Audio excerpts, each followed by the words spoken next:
Assalamualaikum warahmatullahi wabarakatuh semuanya. Apa kabarnya hari ini? Mudah-mudahan kalian selalu semangat ya belajarnya dan juga tetap jaga kesehatannya. Oke, hari ini kita akan belajar tematik 4B ya, di subtema 2 pembelajaran 1-3. Oke, sebelum kita masuk ke pembelajaran, kita membaca basmalah bersama-sama. Bismillahirrahmanirrahim.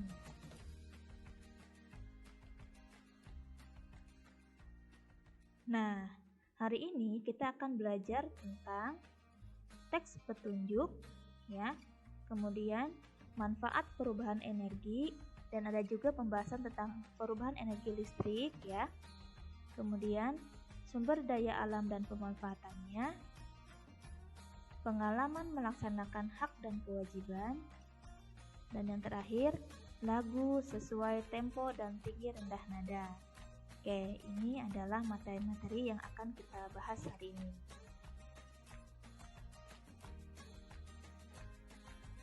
Nah, sebelum kita masuk ke pembelajaran, perhatikan cuplikan video berikut ini.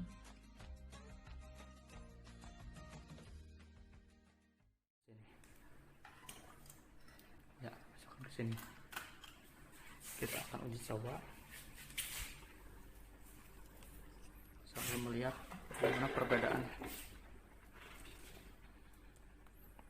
Kita akan tekan nomor 1 dulu. Nah, ini seperti ini. Nah, ya. Dan juga kipas angin ini dia bisa berputar ke kiri dan ke kanan. Dan untuk mengembalikan supaya diam, tidak berputar seperti ini, di bagian belakang motornya itu ada yang namanya ini ya, tapi harus cepat guys. Kita posisikan di tengah. Nah, dia tidak bergerak kan. Nah, mesin kipas angin ini dia di posisi pertama. Kita akan coba di posisi speed yang kedua. Coba perhatikan ya, putarannya rada cepat, agak cepat. Dan kita akan coba kecepatannya di kecepatan ketiga ya, lebih cepat.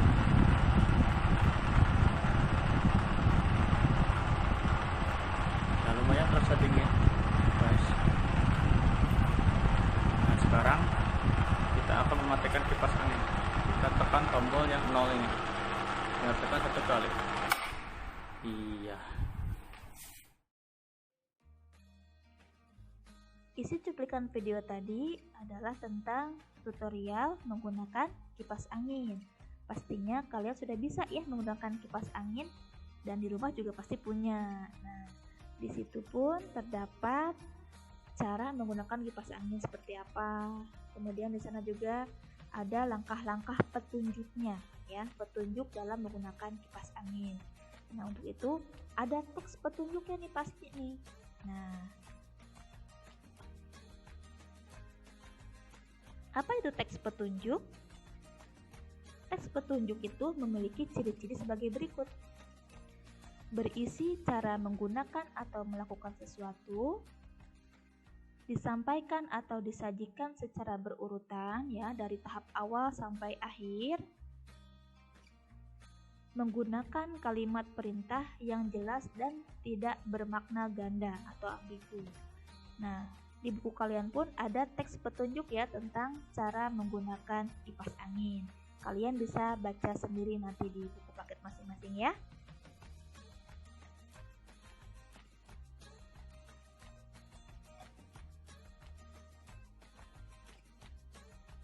Selanjutnya kalian perhatikan gambar-gambar berikut ini. Ini adalah benda-benda yang bisa mengalami perubahan energi. Nah, yang gambar yang pertama ini adalah gambar tentang perubahan energi listrik menjadi energi kimia. Kemudian gambar yang keduanya ada gambar setrika ya, energi listrik menjadi energi panas. Kemudian ada energi listrik menjadi energi cahaya, yaitu pada lampu. Kemudian ada energi listrik menjadi energi gerak, yaitu pada kipas angin atau mixer ya. Kemudian perubahan energi listrik menjadi energi bunyi, bisa gitar listrik, bisa radio, bisa televisi, seperti itu.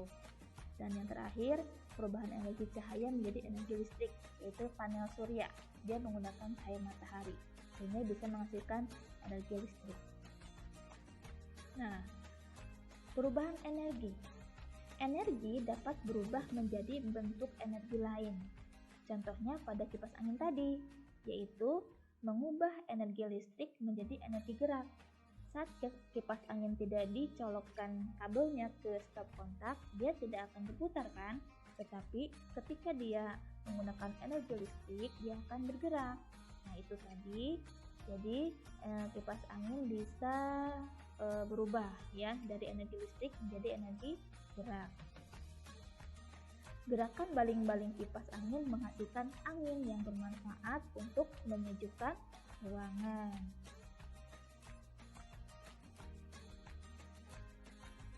Nah, perhatikan contoh lain berikut ini. Nah, ini kira-kira di mana ya? Nah, ini bisa di bendungan atau di waduk ya. Ini merupakan aliran air di PLTA, pembangkit listrik tenaga air. Nah, ini juga bisa diubah menjadi energi listrik ya. Siapa yang pernah ke Jatiluhur atau ke Jati Gede? Nah, di situ ada tuh PLTA-nya. Nah, ini tadi sudah dilihat ya di contoh gambar sebelumnya. Ini juga contoh energi panel surya. Nah, ini panel surya di PLTS mengubah energi cahaya matahari menjadi energi listrik. Kira-kira kalian pernah lihat tiang-tiang seperti ini di mana? Nah, di pinggir jalan tol ya, banyak tuh pakai panel surya gitu ya untuk mengubah energi cahaya matahari menjadi energi listrik.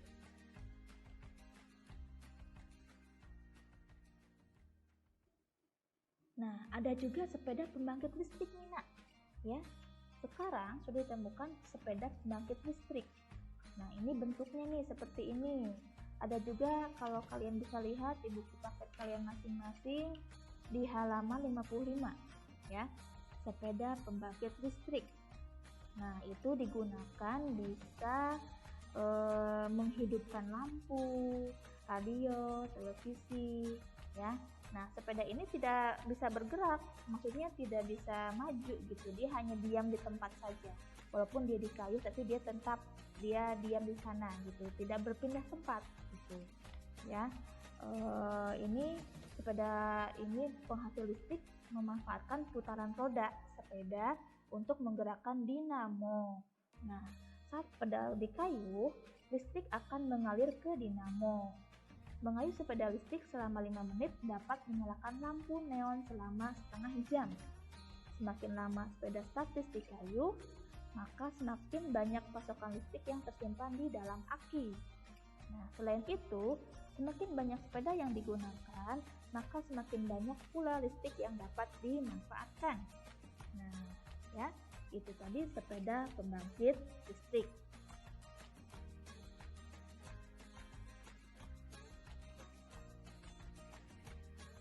Materi selanjutnya adalah mengidentifikasi sumber daya alam dan pemanfaatannya. Indonesia memiliki kekayaan berupa sumber daya alam yang melimpah, ya. Sebagian besar sumber daya alam tersebut merupakan penghasil energi yang bermanfaat bagi kehidupan sehari-hari. Contohnya nih, ada batu bara. Batu bara merupakan bahan bakar fosil yang bermanfaat sebagai bahan bakar utama pembangkit tenaga listrik. Kemudian ada juga minyak bumi. Nah, ini merupakan bahan bakar fosil juga nih yang bermanfaat sebagai bahan bakar kendaraan bermotor, ya. Ada bensin, solar dan lain-lain. Kemudian ada juga bahan tambang seperti aluminium, timah, emas, ya. Kalian juga mungkin memakai ya salah satunya yaitu emas, ya kan?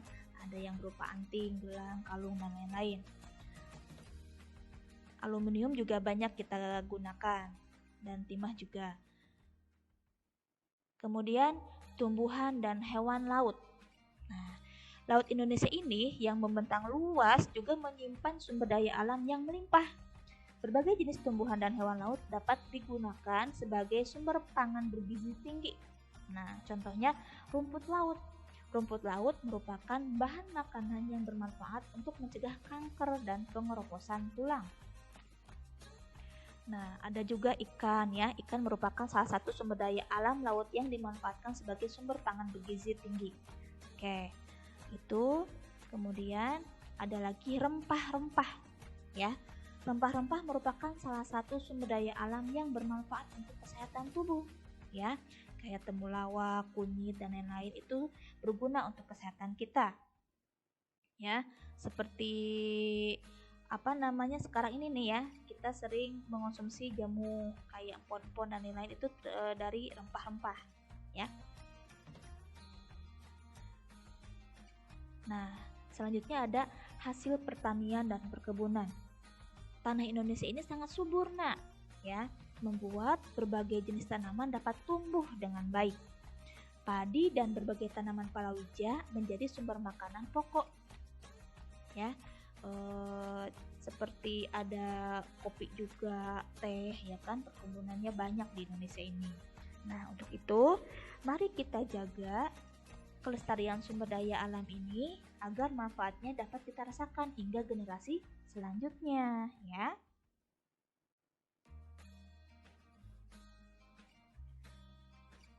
Materi selanjutnya adalah tentang melaksanakan hak dan kewajiban. Tadi kita sudah bahas tentang sumber daya alam Indonesia, ya. Kita mempunyai hak untuk menikmati segala kekayaan alam yang ada di Indonesia ini. Namun kita pun berkewajiban menjaga kelestarian sumber daya alam Indonesia. Nah, berikut ini ada teks ya tentang krisis air bersih di Indonesia. Kita pun punya hak ya untuk menggunakan air bersih. Teks ini ada di halaman 49. Nah, isinya adalah tentang kejadian krisis air bersih Indonesia. Itu kenapa? Karena airnya itu mulai tercemar oleh limbah industri. Nah, ada juga langka air bersih karena musim kemarau tiba. Nah, untuk agar kita tidak mengalami krisis air kembali, kita seharusnya menjaga air bersih ya dengan cara tidak boros menggunakan air atau dengan menanam pohon kembali saat ada penebangan pohon ya kan sebagai cadangan air hujan ya kan di dalam tanah. Nah, hak kita mendapat air bersih. Nah, kewajibannya itu menghemat air. Ketika kita sedang wudhu nih misalnya nih, jangan sampai sebelum kita siap untuk wudhu, air kerannya udah dibuka. Nah, jangan. Tapi kalau kita sudah siap segala sesuatunya, lengan baju sudah digulung, nah baru kita nyalakan kerannya dan mulai berwudhu ya. Begitupun saat mandi, jangan sampai boros air ya kan. Nah, itu.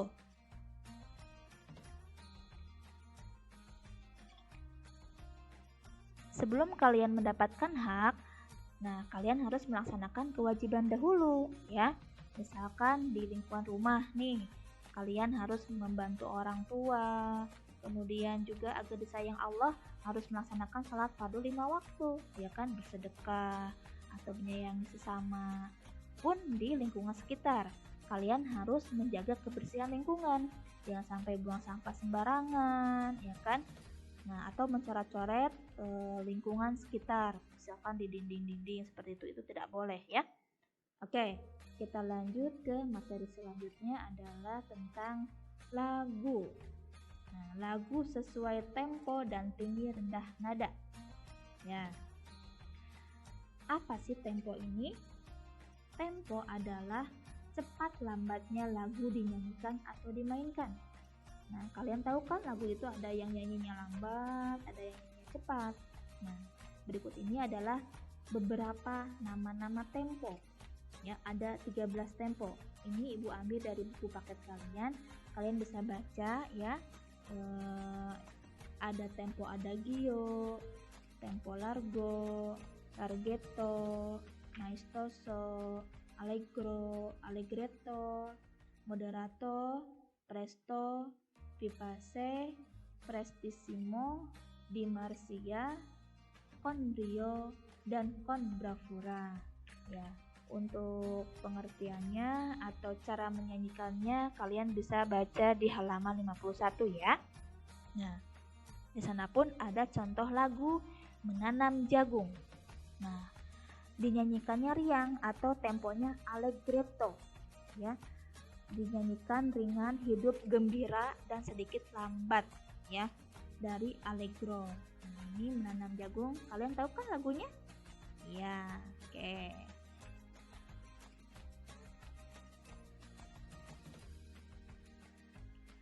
Nah, sekarang kalian kerjakanlah tugas berikut ini.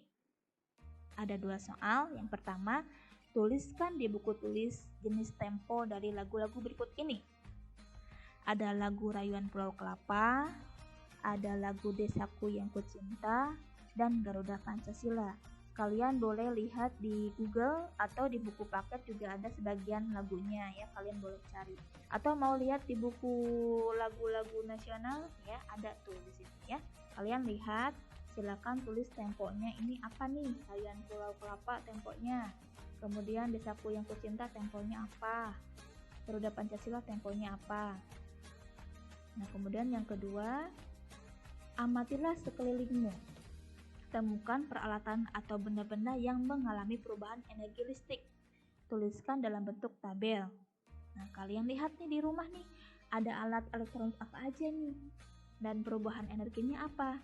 Contohnya tadi tuh kipas angin ya, dari energi listrik menjadi energi gerak. Kalian tulis 3 contoh nama alatnya, tapi jangan kipas angin, yang lain ya. Dan di sini tulis perubahan energinya, jelaskan dari energi apa menjadi apa. Oke, ditulis di buku tulis.